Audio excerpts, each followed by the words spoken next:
Now, this is a beautiful passage from Michael Singer's book, The Surrender Experiment.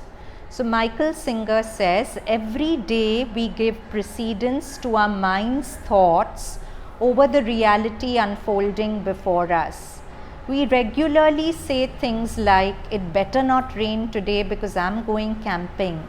Or I better get that rain because I better get that raise because I really need the money. Notice that these bold claims about what should and shouldn't be happening are not based on scientific evidence.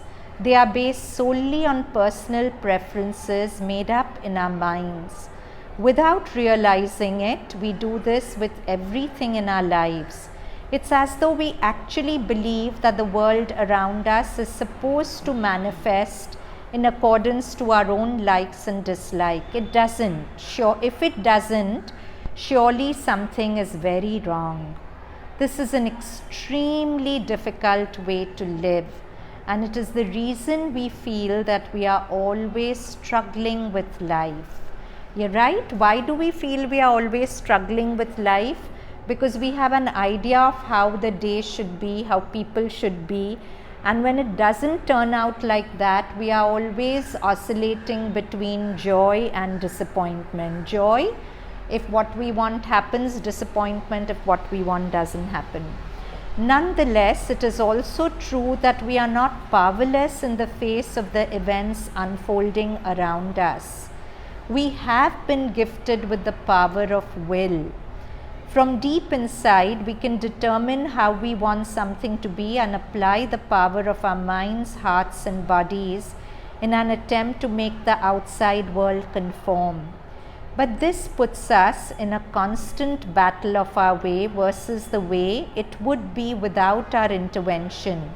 This battle between individual will and the reality of life unfolding around us ends up consuming our lives. This battle between my will and the reality unfolding. I want you to treat me like this, but you're treating me like that. I want you to behave like this, but you're behaving like that. This battle controls our life. When we win the battle, we are happy and relaxed. When we don't, we are disturbed and stressed.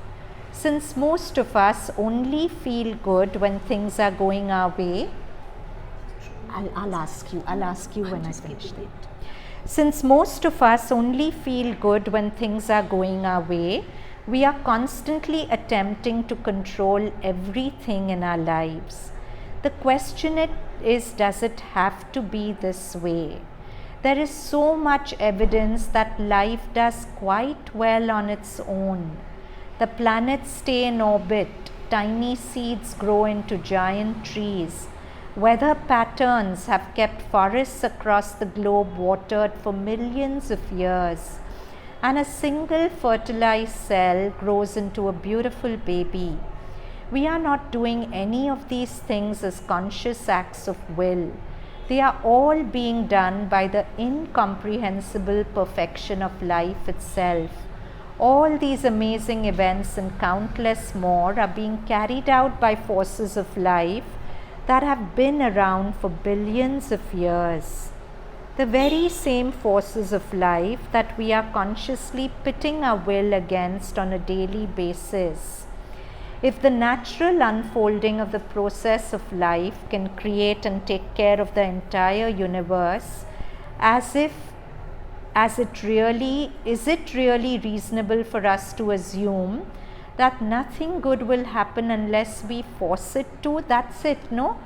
Somewhere there's a program that nothing good will happen unless I force it to, unless I really make it happen. Taking it to another level, I worked last week with a boy who's so stressed that he can't keep any solid food in his body. After school, he has to go to the hospital and take an intravenous drip because any solid food he eats, he pukes out. Obviously, it's because he's constantly activating his sympathetic nervous system, constantly in flight or fight mode, constantly feeling under threat, constantly feeling I have to do to make things happen. Now, we did our yoga class, and at the aha moment of our class was, I was trying to make him watch his breath, and he felt very suffocated. He's saying, I can't observe my breath. So I said, why? So he was trying to do his breath also.